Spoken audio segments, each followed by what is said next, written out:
Hey everyone! Today, we will show you how to connect your Shopify store with Instagram and Facebook. Integrating your store with social media helps us reach more customers. We can tag products in posts and boost sales directly from our social platforms. On the Shopify dashboard, to connect Instagram and Facebook, we need to go to Settings.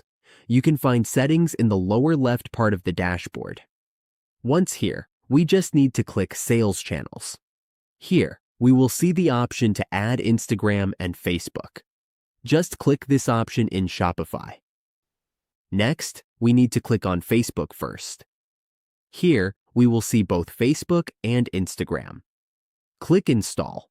We will wait for the installation to finish. Once it has been verified, we will see that the installation is complete. Now, we just have to click Install again and confirm. As we can see, it is now integrated with Facebook and Instagram.